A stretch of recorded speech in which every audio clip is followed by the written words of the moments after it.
बहुत समय पहले की बात है।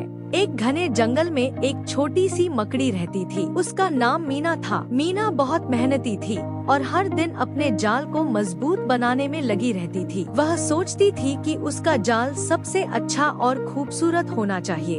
एक दिन मीना ने सुना कि जंगल में एक बड़ी मकड़ी, राजा मकड़ी, सभी मकड़ियों के जाल का निरीक्षण करने आने वाली है। जिसने सबसे सुंदर और मजबूत जाल बनाया होगा उसे इनाम मिलेगा। यह सुनकर मीना बहुत खुश हुई और उसने अपने जाल को सबसे सुंदर बनाने की ठान ली। मीना सुबह से रात तक काम करती। वह अपने जाल को साफ करती, उसमें नई डिजाइनें बनाती और हर तिनका जोड़ती। दिन ब दिन उसका जाल और भी सुंदर और मजबूत होता गया। बाकी मकड़ियाँ उसे देखकर चिढ़ती थी और कहती, इतना मेहनत करने का क्या फायदा, राजा मकड़ी तो किसी बड़े जाल को ही इनाम देगी। लेकिन मीना ने उनकी बातों पर ध्यान नहीं दिया।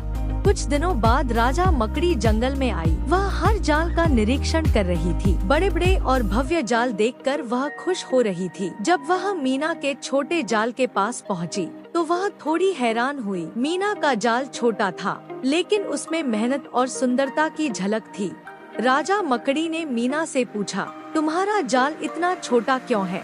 मीना ने विनम्रता से जवाब दिया, महाराज, मेरा जाल भले ही छोटा है, लेकिन मैंने इसे पूरे दिल से बनाया है। यह मजबूत है और इसे बनाने में मेरी पूरी मेहनत लगी है। राजा मकड़ी ने जाल को ध्यान से देखा। सचमुच जाल बहुत मजबूत और सुंदर था। राजा मकड़ी ने मीना की प्रशंसा की और उसे इनाम दिया। बाकी मकड़ियाँ यह देखकर हैरान रह गयी। मीना ने उन मकड़ियों से कहा, सिर्फ दिखावे से कुछ नहीं होता, मेहनत और लगन से ही असली पहचान बनती है। उस दिन के बाद सभी मकड़ियाँ मीना की बात समझ गयी और मेहनत को अपना मूल मंत्र बना लिया। शिक्षा, मेहनत और लगन से किया गया काम हमेशा सराहा जाता है। दूसरों की बातों पर ध्यान न देकर अपने लक्ष्य पर ध्यान केंद्रित करना चाहिए।